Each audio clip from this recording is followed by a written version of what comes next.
Untuk kalian pecinta film action, wajib banget sih nonton film yang bakalan gue review kali ini. Yaps, High and Low The Worst X yang baru saja tayang di bioskop kurang lebih ya semingguan lah. Mumpung masih hangat dan masih seliweran di berbagai sosmed, gue buru-buru nonton filmnya dan mau sedikit berbagi ke kalian semua tentang apa isi dari filmnya sendiri. Dan gue sangat menyarankan untuk nonton full film yang satu ini karena benar-benar memberikan scene yang di dalamnya akan ada banyak adegan tawuran yang cukup menghibur. Genre action memang memiliki penggemarnya sendiri, selain memberikan berbagai adegan yang membuat kita sebagai penontonnya merinding, atau bisa juga gue sebut memacu adrenalin buat siapapun penikmat film. Di film High and Low The Worst X ini pure benar-benar action brutal yang mau kita bahas kali ini. Oke, masih bersama gue lagi Are and welcome back to the next Cinema Channel. Oke, kali ini gue berkesempatan untuk review atau bahkan sedikit spoiler tentang film yang lagi hangat jadi perbincangan siapapun yang suka film action. Yang mana film ini menambah kebosanan gue dari maraknya film-film horor Indonesia yang kemarin sudah membludak di seluruh bioskop Indonesia sendiri. Ini saatnya kita memacu adrenalin di film High and Low ini. Buat siapapun yang baru datang di channel ini atau juga yang belum subscribe, gue selalu ngingetin ayo pencet dulu tombol subscribe-nya dan sekalian aktifin notifikasinya. Dan kalau udah langsung aja kita mulai ke pembahasan filmnya. High and Low The Worst X merupakan sequel dari film High and Low The Worst yang tayang di tahun 2019.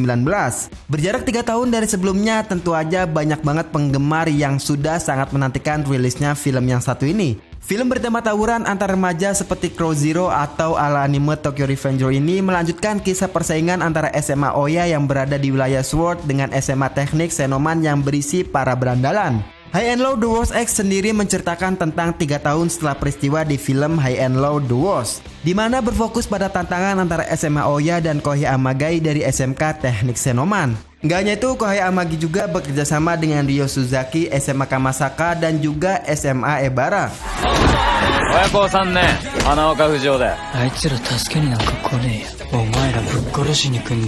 Sebelum gue review film yang satu ini, gue mau mengingatkan atau ngasih tahu ke kalian semua bahwa gue kurang lebih bakalan fokus membahas film yang tayang di tahun ini, dan gue nggak akan melebar kemana-mana.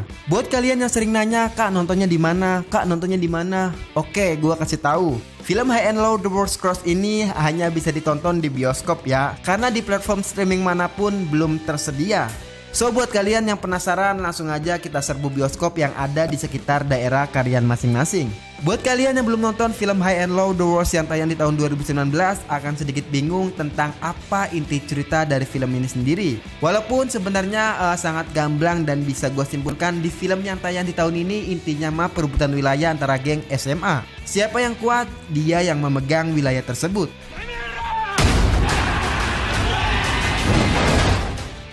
High and Low The Worst X benar-benar memberikan adegan yang cukup brutal dari adegan pembuka sampai penutup. Penonton seolah-olah nggak diberi nafas sejenak untuk urusan baku hantamnya itu.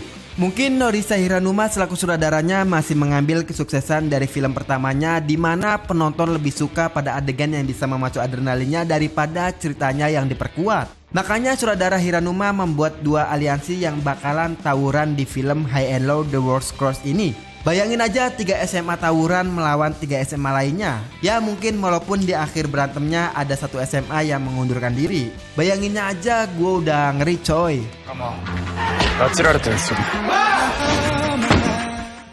Dan selain gue takjub dari berbagai adegan baku hantamnya, patut juga kita apresiasi untuk jajaran kameramennya yang berhasil nge-shoot angle-angle pas pada saat adegan berantemnya sendiri. Walaupun agak sedikit kurang pas adegan di atas mobil antara pertarungan Fujio melawan anak buahnya Rao. Sisanya anjir perfect banget, apalagi di ending pas duel antara Fujio melawan Nakamoto Yuta itu gila keren banget. Perpaduan antara kameramennya dengan editing kita nggak bisa dipungkiri dua-duanya berhasil membawa film yang satu ini yang benar-benar terjual dengan tujuannya, yaitu memberikan adegan action yang berkualitas. Ada salah satu aktor yang mencuri perhatian gua dari awal sampai akhir, yaitu Todoroki yang diperankan oleh Goki Maeda. Karakternya cukup dewasa, kalem, dan sekalinya berantem sangarnya keluar. Untuk sang bintang utamanya sendiri di film ini yaitu Fujio Hanaoka yang diperankan oleh Kazuma Kawamura, dia juga tampil sama perfectnya. Selengean, jago berantem, dan suka nantangin orang lain. Sedikit spoiler juga, sebenarnya di sini pemerannya mendapatkan porsi yang sama. Nggak ada yang menonjol satu sama lain, ya walaupun sudah ketebak siapa main role-nya. Tapi gue sangat suka cara penuturan karakternya dari awal sampai akhir, satu persatu dijelaskan dengan sangat jelas. Kita sebagai penontonnya juga bisa menangkap itu dengan sangat cepat. Mungkin ini salah satu alasan kenapa pas gue nonton film ini di bioskop kok banyaknya cewek ya daripada cowok yang nonton film action ini. Padahal kalau dilihat dari genrenya aja udah kelihatan action war brutal, dan akan ada banyak adegan yang benar-benar memacu adrenalin buat siapapun yang nontonnya. Tapi aneh aja kenapa gitu banyak yang nontonnya kok cewek-cewek. Bisa gue ambil kesimpulan mungkin gara-garanya semua pemeran di film ini yaitu cowok-cowok kuliah dari Jepang, yang makanya film ini banyak banget ditonton oleh ciwi-ciwi yang mau lihat mereka doang. Dan juga mungkin ada pemeran baru yang menjadi alasan utama kenapa kok banyak yang nontonnya cewek-cewek daripada cowoknya, yaitu Yuta NCT. Gebrakan baru juga buat Yuta yang awalnya boyband sekarang terjun di dunia perfilman, yang dimana film ini mungkin bakalan banyak diminati oleh siapapun penggemar dari NCT sendiri. Ups, sorry aja nih kalau gue salah. Mungkin banyak penonton cewek di video ini yang gak terima, monggo komen aja di bawah alasan kenapa kalian nonton film High and Low The Rose Cross ini.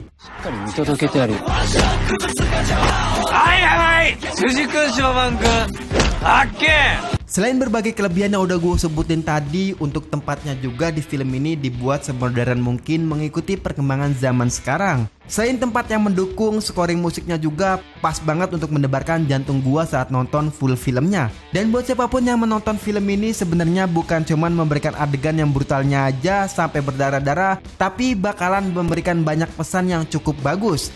Salah satunya persahabatan atau pertemanan yang solid banget, sampai-sampai di ending gua nangkep bahwa pertarungan ini bukan soal untuk membuktikan siapa yang kuat, tapi membuktikan siapa teman yang rela berantem demi membela kita sebagai temannya sendiri. Itu gokil banget sih. Agak tersentuh juga gua di endingnya, pokoknya cowok yang suka berantem aja ternyata bisa nangis cuman gara-gara pertemanan. Overall, gue suka film yang satu ini dari berbagai segi adegan actionnya. Walaupun ceritanya kurang begitu kuat, tapi gue suka sama persahabatan dari beberapa karakter yang ada di film ini. Apalagi penampilan mereka nggak ada yang kaku dan lumayan bagus lah. Maka dari itu gue bakal merating film ini 7 dari skala 10. Oke, segitu aja review film dari gua tentang High and Low The Rose Cross ini. Semoga aja kalian semua suka dengan pembahasan reviewannya yang ada di filmnya. Like video ini jika kalian suka, dan subscribe dulu aja kalau kalian nggak suka. Mungkin aja nextnya gua bakalan bahas film-film yang kalian suka. Share video ini ke teman-teman tongkrongan kalian. Gua Are pamit undur diri. See you in the next film.